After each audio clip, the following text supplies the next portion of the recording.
Hello friends, आज की कहानी है पछतावे की आग। आकाश आज अपनी क्लास में फर्स्ट आया था, लेकिन फिर भी उसके चेहरे पर खुशी नहीं थी, जो कि क्लास में फर्स्ट आने पर होनी चाहिए थी। आखिर आज उसने नंबरों की रेस में अयान को भी हरा दिया था। यही तो वो चाहता था, पर फिर भी खुश नहीं हो पा रहा था और उसे समझ नहीं आ रहा था कि वह आखिर खुश क्यों नहीं है। आकाश और अयान एक ही क्लास में पढ़ते थे। जहां अयान बहुत मेहनती और शांत समझदार बच्चा था, वहीं आकाश का पढ़ाई में बिल्कुल भी मन नहीं लगता था। उसे हर वक्त कोई ना कोई शरारत सूझती थी। वह हमेशा कुछ ना कुछ करके अयान को परेशान करता रहता। उसे लगता था अगर अयान को किसी तरह से पढ़ाई से दूर रखा जाए और परेशान किया जाए तो वह भी अच्छे नंबर नहीं ला पाएगा और इस तरह से वह उसकी तरह कम नंबर लाने वाले लड़कों में शामिल हो जाएगा। अपनी इसी शरारती सोच को सच करने के लिए आकाश आए दिन कुछ न कुछ गड़बड़ें कर अयान को मुसीबत में डालता देता। एक बार उसने अयान की होमवर्क की हुई नोटबुक उसके बैग से निकाल ली, ताकि जब टीचर उससे होमवर्क मांगे तो वह असहज हो जाए और उसे डांट खानी पड़े। हुआ भी उसी के अनुसार। उस दिन टीचर ने होमवर्क न करने के लिए अयान को बहुत डांट लगाई। यह डांट जैसे आकाश को अपना जीता हुआ कोई मेडल मालूम हो रही थी।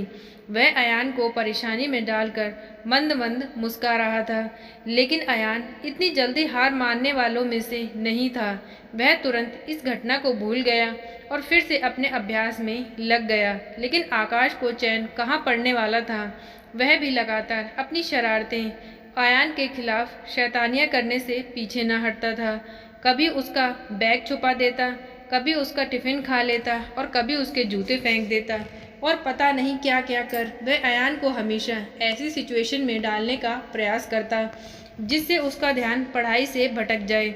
इन शैतानियों में अब क्लास के बाकी शैतान बच्चे भी उसका साथ देते थे। उन्हें आकाश को अयान के खिलाफ उकसाने में बड़ा मजा आता। दूसरी तरफ अयान के ग्रुप के समझदार और पढ़ाकू बच्चे उसे पढ़ाई करने के लिए प्रोत्साहित करते। अयान इतनी सारी मुसीबतों के बावजूद अपनी पढ़ाई किसी तरह पूरी कर लेता और हमेशा अपनी क्लास में फर्स्ट आता। आकाश के मन में पढ़ाई न कर पाने के कारण और अयान के लिए हमेशा अच्छे नंबर आने के कारण हीन भावना बढ़ने लगी थी। वह कुछ भी करके अयान को हराना चाहता था, पीछे छोड़ना चाहता था। आकाश की क्लास में पढ़ने वाला एक लड़का उसकी क्लास की मैडम का बेटा था, जो कि आकाश का फ्रेंड था। आकाश के बहुत बार कहने पर कि वह मैडम द्वारा बनाए गए पेपर की कॉपी लाकर आकाश को दे दे, वह उसे बहुत रिक्वेस्ट करता है कि वह एक बार अयान से अच्छे नंबर लाना चाहता है और वह उसको कुछ पैसों का लालच देता है और मैडम का बेटा यह काम करने के लिए तैयार हो जाता है। वह घर जाकर किसी भी तरह से मैडम से उन पेपर्स के रखे जाने वाली जगह के बारे में पता कर लेता है और उससे अलमारी की चाबी लेकर स्कूल से उन पेपर्स की कॉपी करवाकर आकाश को दे देता है, क्योंकि एग्ज़ाम में आने वाले सभी पेपर्स के बारे में आकाश को पहले से ही जानकारी हो गई थी, तो उसने उन एग्ज़ाम्स की अच्छे से तैयारी कर ली थी। जल्द ही परीक्षा का समय आ गया। आकाश की आंखों में चमक आ गई। उसने सोचा कि अब वह अयान को ज़रूर पीछे छोड़ देगा, और हुआ भी वैसा ही, क्योंकि वही पेपर परीक्षा में पूछा गया था जिसके उत्तर आकाश ने अच्छे से तैयार कर लिए थे। रिजल्ट के दिन सभी विषयों में हाईएस्ट मार्क्स के साथ आकाश क्लास में फर्स्ट आया था। अयान फर्स्ट न आने पर थोड़ा सा निराश जरूर था, लेकिन दुखी नहीं था। वह आकाश के पास गया, उसे क्लास में फर्स्ट आने पर खूब सारी बधाई दी और उसे गले से लगा लिया। अयान का यह बर्ताव आकाश की एक्सपेक्टेशन से बिल्कुल परे था। हमेशा अयान को परेशान करने के बाद और हमेशा उसका बुरा सोचने के बाद भी अयान ने जब उसे गले लगाया और उसे बधाई दी, तब अयान की अच्छाइयों ने आकाश के ज़मीर को पूरी तरह से झकझोर दिया। उसे अपना हर वह बुरा बर्ताव याद आया जो उसने कभी अयान के साथ किया था, और अब उसे अंदर ही अंदर उसका पछतावा होने लगा। आखिर उसने अयान को पीछे करने के लिए क्या कुछ नहीं किया। उसको ठीक से पढ़ने नहीं देता था, और इस बार तो उसने बहुत बड़ी चीटिंग की थी कि मैडम के बेटे से एग्ज़ाम के पेपर की कॉपी मंगवा ली थी। शायद अयान की नज़रों में अपने लिए कोई जलन न देखकर उसे अपनी गलती का एहसास होने लगा था। उसकी क्लास के सभी अध्यापक गणों ने भी आकाश को अपने पास बुलाया। और उसे फर्स्ट आने की खुशी में बधाई देने लगी। लेकिन आज आकाश की आंखों में सिवाय पछतावे के और कुछ भी नहीं था। उसने बिना किसी परिणाम की चिंता करते हुए सभी अध्यापक और स्टूडेंट्स के सामने अपनी सच्चाई कबूल की।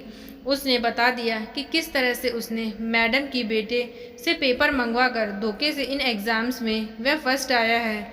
उसने इस बात की भी चिंता नहीं की कि शायद शिक्षकगण को इस बारे में पता लगने के बाद वे इसे स्कूल से निकाला भी जा सकता है। फिर भी उसने सच्चाई कबूल कर ली और वो अपने किए पर रोने लगा। अपने दोस्त को इस तरह से रोता हुआ देखकर अयान दौड़कर आकाश के पास आया और उसे अपने गले लगा लिया।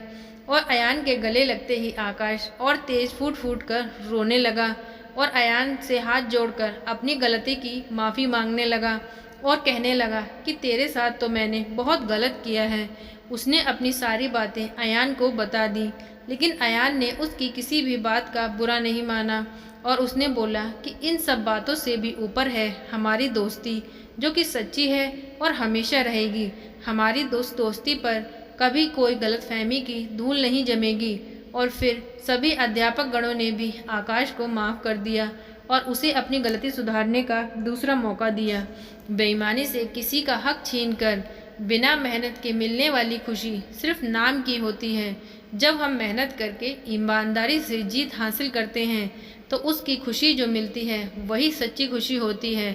कभी किसी से ईर्ष्या या जलन नहीं रखनी चाहिए, क्योंकि जितनी मेहनत और जितनी शिद्दत से हम कोई काम करेंगे उतना फल तो हमें मिलेगा ही मिलेगा। अब ये हमें तय करना होगा कि हम अपने काम के प्रति कितनी निष्ठा और कितनी लगन रखते हैं और अपनी कामयाबी के साथ साथ दूसरों के लिए कभी भी जलन का भाव नहीं होना चाहिए। तभी शायद हम एक अच्छे व्यक्तित्व के इंसान बन सकते हैं। तो दोस्तों, इतनी सी थी ये कहानी। आज की ये कहानी आपको कैसी लगी प्लीज़ कमेंट करके बताएं। प्लीज़ वीडियो को लाइक करें, चैनल को सब्सक्राइब करें। Thank you.